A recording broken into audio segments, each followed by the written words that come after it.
Hello, beautiful, and welcome to the Finding Fertility podcast.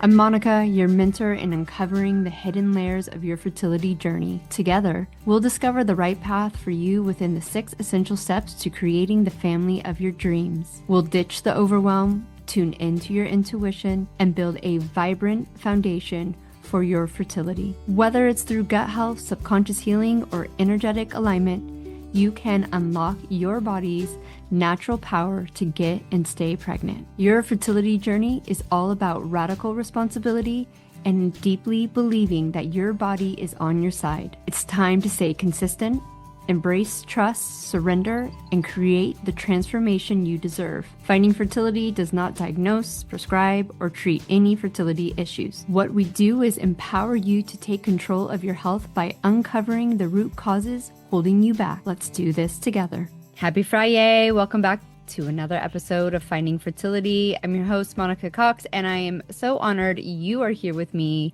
becoming the conscious mama you were born to be. Today, we have the second half of Jenna's podcast. So without further ado, let's get to today's episode. It's taking that pressure and just saying, hey, all I have to do is show up for myself every day, 1%, whether that's diet, lifestyle, mindset, energy work. If I just continue to focus on loving life now, your fertility is innate. It will naturally come. And I always say, like, if it doesn't, which sometimes that happens, you're still going to be better off because you're going to be a happier version of yourself. And you will have a lesser chance of living in the pity party or victim mode or anger or frustration. And you can create that life of your dreams with or without a child. It makes sense to prioritize our health first before, looking into any other options. Because there is always, as you said, I loved you said innate. Fertility is innate. It is something that we are designed to do. And that's one of the reasons way back when I was like with always asking my clients about their menstrual cycle, what day they ovulated, how long their cycle was, because our menstrual cycle is this, it should be this automatic process that happens. Yeah. We ovulate, our hormones ebb and flow. And if something's caught up, you're not menstruating every 60 days, you're not ovulating. Why? Digging into that earlier before you do that later is going to help you figure out what's out of balance in the body and supporting our health. It's not just for having a healthy menstrual cycle. It's not just for getting pregnant. Like, we're not commodities, like baby. We're not like, oh, we only matter when we're trying to get pregnant. Take them to the baby factory. Let's do all the tests. Let's do all the things. And then before and after, they don't care about our health. It's like, if you have irregular menstrual cycles, it shows that women who have irregular menstrual cycles live, they die earlier. They're more prone to breast cancer and heart disease and Alzheimer's. So to me, that's pretty important. Like, I don't want all of these things, baby or not. I would like to preserve my fertility and my health for longevity. I always tell my clients, like, so, like, can you get me pregnant? Can you get me pregnant? What do you think? What are the chances? I don't play that game because I'm not God. But I always say, look, my duty and my job and my promise to you is to help you restore your health and get you into the healthiest version of yourself. And a side effect of that might be a baby. Exactly. Yeah. Because when we're ovulating, when we reignite that innate fertility and we're living in alignment and we're feeding ourselves well and we're getting sunlight at the right time and we're avoiding blue light at the right time and we're kind of just living more in harmony, then it's going to happen. Yeah. Yeah. I definitely, with or without medical assistance, right? With or without. And for some people, Monica, I do think that medical assistance is necessary. Yeah, absolutely. And can be, but it's the going to the fertility clinic as your first stop is what needs to stop, Hmm. because it just breaks my heart. And I know you see it too. We've had clients who come to us with so many failed transfers. If you've been in that on that, you understand how that is personally, when certain things could have been tested or investigated or supported at least before a transfer. They probably could have gotten pregnant naturally, but they're doing this and taking their money and just going cycle after cycle after cycle, Yeah. Yeah. um, without looking into the health of the couple.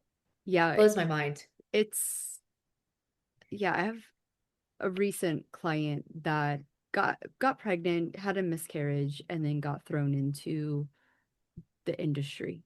Mhm. And that's just what I call it now. And we're having these conversations now and just getting her mindset and realignment of you never have fertility issues.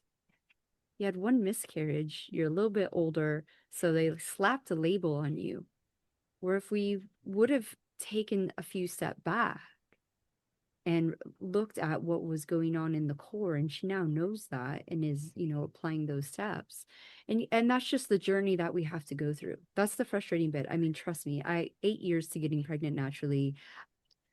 Year 5, year 6, year 7, what more do I have to do? What more do I have to Mm. do? And now with hindsight, I can look back and I can understand why I had to go through so much, because I can articulate so well why things might not be working with the cellular health, all that kind of stuff. And an interesting thing, I know you saw my post on Instagram the other day that has been coming up for me is that common sense Mhm. has been completely lost in the medical system. And you can go down whatever rabbit hole conspiracy theory you want to go to as of why. But I've really realized I'm not a scientist, right? Like I'm not an academic. That's not how my brain works. Give me paints, give me, a snowboard, um, put me out in the garden.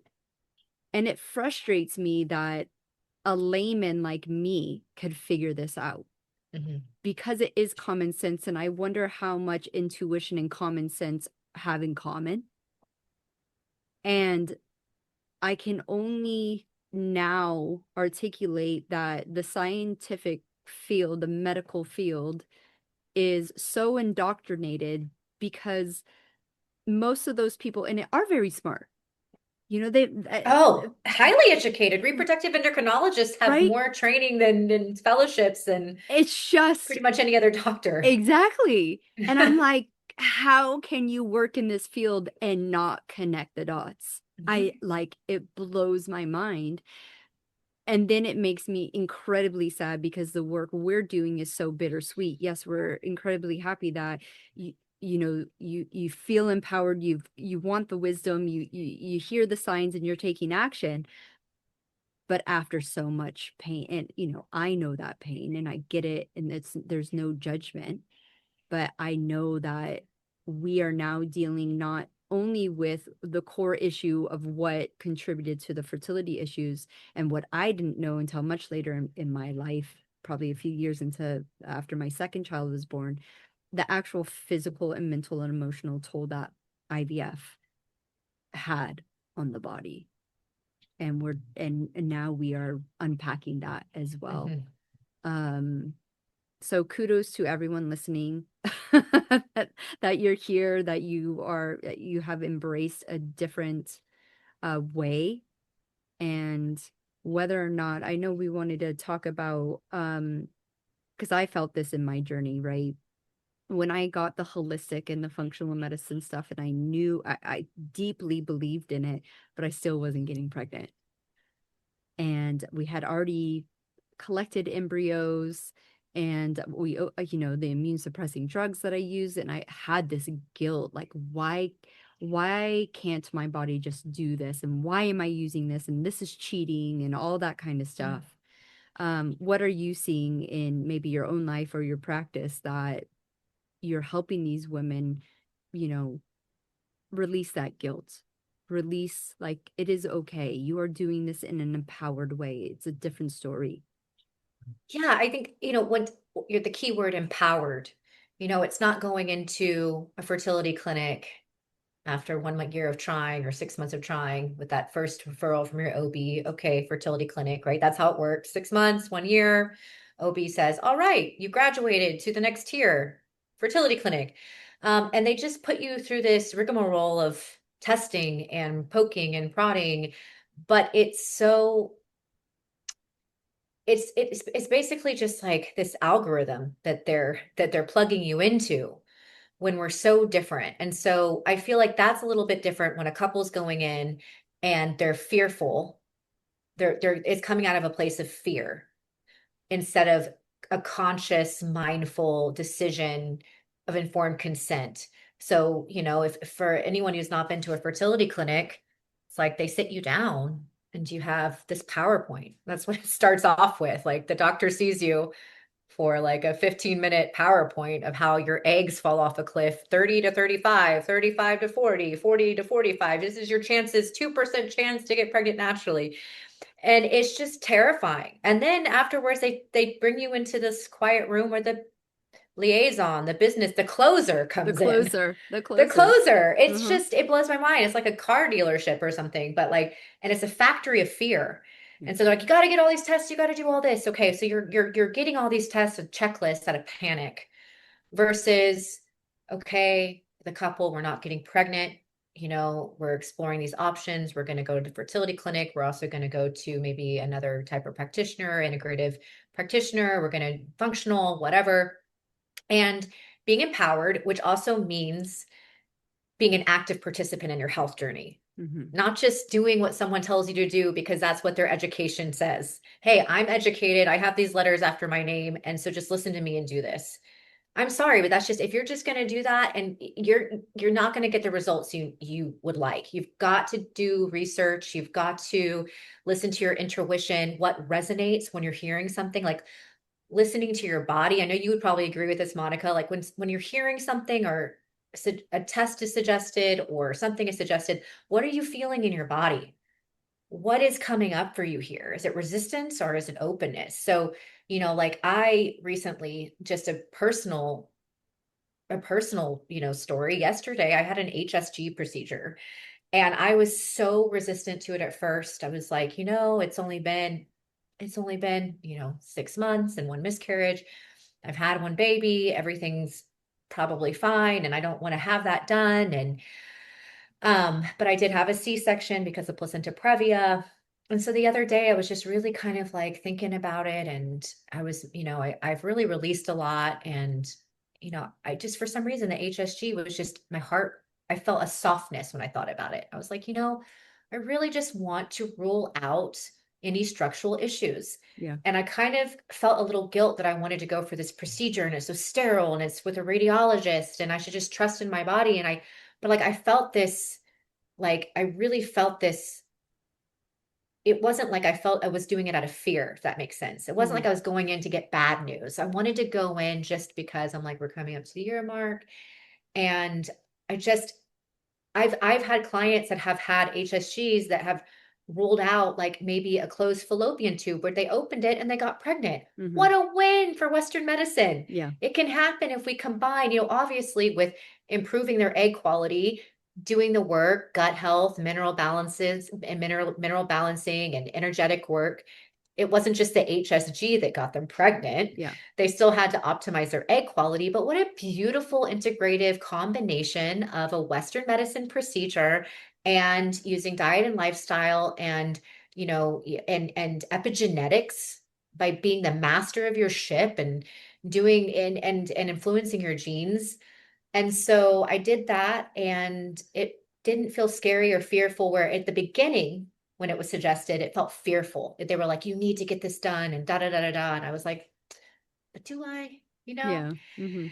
And so I don't know if that, I feel like so just being empowered, being an active participant, not saying yes to every single test or every single procedure that they want you to do and coming up to your own conclusion. And usually sometimes that takes more than one practitioner. And I'm not trying to be the industry, as you call it. But honestly, the industry, they do want to help people have babies. I do get that. I believe that these reproductive endocrinologists are not like sinister. They're not like, No. how can I rule the world and trick people into our services and not have babies? I generally believe they really want you to have a baby. They really do. Yeah, But it is not in their tool house to support your mitochondrial health, your cellular health, to do exactly. the testing that is necessary. And all they know is how to grow an embryo in a petri dish. And that's not all, that, I mean, that That's takes skill. right.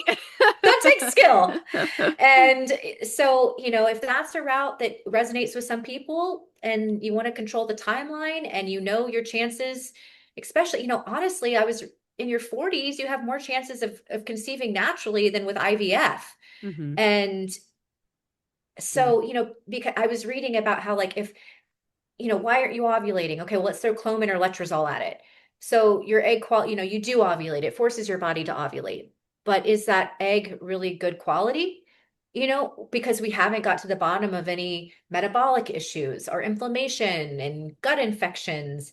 And so the outcomes of IVF are lower if you don't fix those problems anyway. So if Hmm. anything, we should all be on board, reproductive endocrinologists, all of us should be on board that, hey, we need to get the health of the couples. We've got to support their health first, get to the root causes of any of these issues that are going on, so that they can have a better IVF outcome. Hmm. Yeah, But maybe absolutely. maybe that doesn't happen because I know they'll get pregnant naturally. I don't I like to think that there's not some like committee of sinister reproductive endocrinologists out there like, yes, let's not do it so that they need 5 cycles instead of 2. But Yeah, yeah, it's hard to go down that because I genuinely don't think they know, right? Like you said, I really just don't think they get it. But the statistics are out there already. We're a little bit over 40 years into IVF, and let's just like be graceful. Let's say half of that 20 years has been really heavy use, Mhm. right? And the last 10 years, even more. 'Cause the technology is getting better, the rates are getting better, all that kind of stuff. The statistics are already out there that IVF babies are 30% more likely to have a whole host of issues.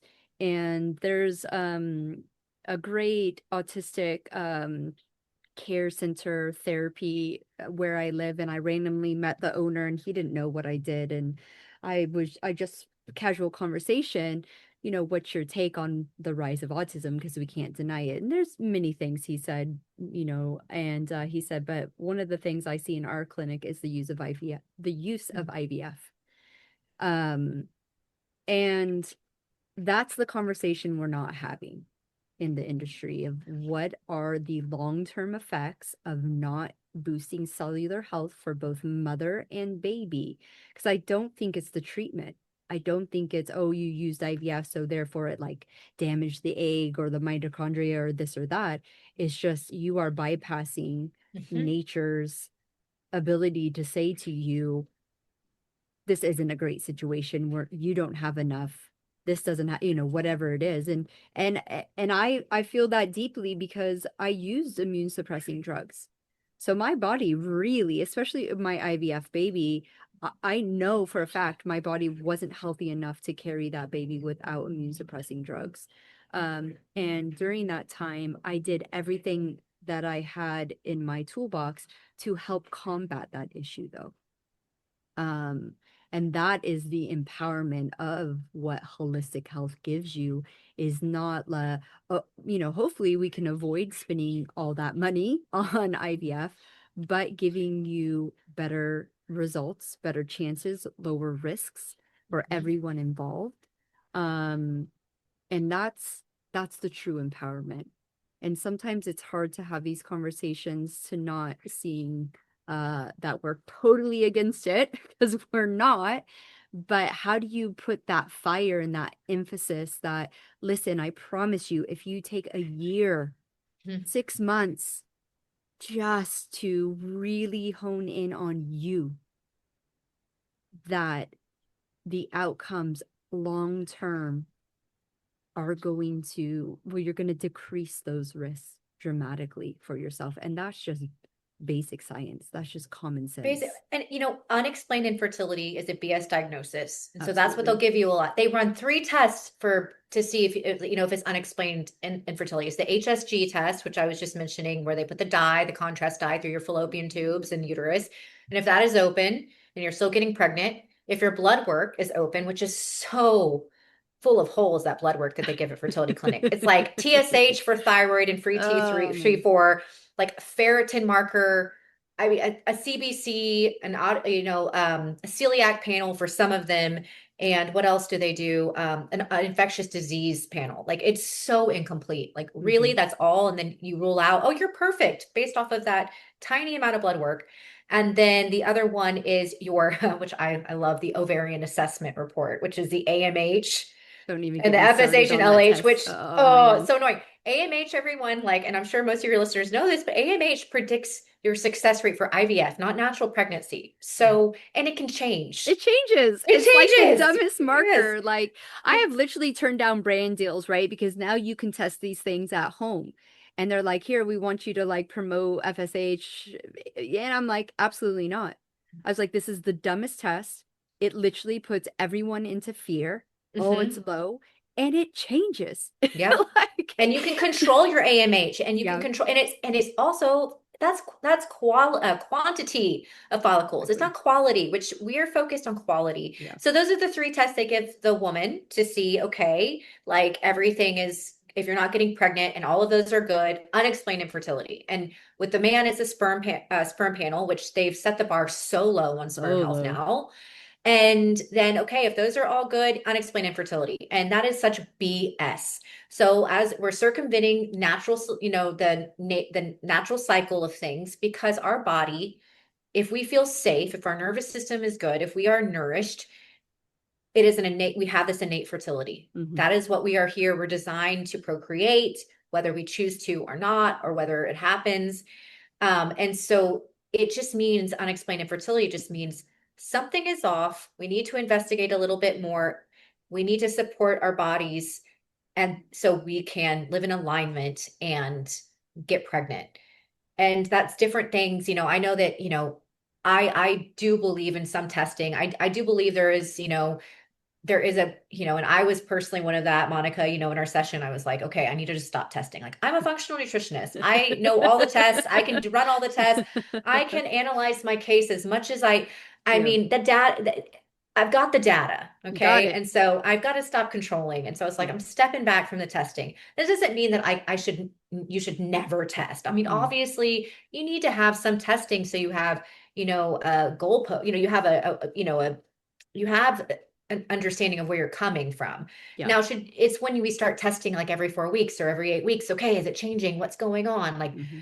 get the data, release and surrender, but working with someone too that can give the testing, for infertility, you want to see like a full iron panel. You want to see mineral testing, gut testing. I know you're very, and I agree with you, Monica, on the gut testing. Like, that is so important for sperm and egg health, Yeah. like in lowering inflammation and autoimmunity. Hmm. It's the number one thing. I mean, obviously, you're going to have these like variant, like different things, and you got to find what's right for you. But hands down, the whole entire world has to work on their gut health. Yeah, we It's do. just essential for everything. And, just bringing it back to common sense, right? Yep, back to common sense. Back to And common also, and sense. part of that is like, you ask these couples, like, they're experiencing it. Well, how's your health? Well, I've really never really thought about it. I'm just focused on getting this baby. How are your energy levels? Hmm. Well, they're kind of shitty. Okay, well, having a baby is going to take a lot of energy from you, and you're going to need that energy. And, postpartum's challenging. So, maybe this is your body's way of protecting you, because you don't have the energy now for yourself, let alone a baby, Yeah. right? So let's get those energy low. And also, low energy is a sign of poor mitochondrial health. Hmm.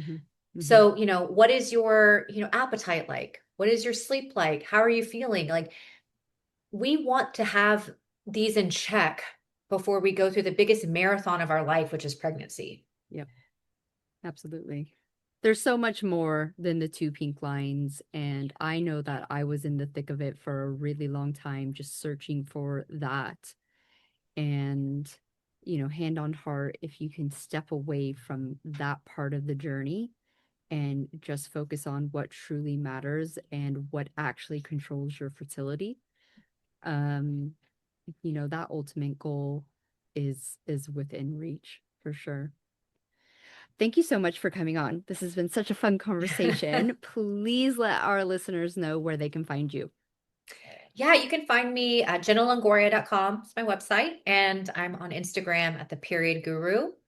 And I also have a couples fertility checklist for y'all that Monica will put in the links to the link in the show notes. Yes, I will.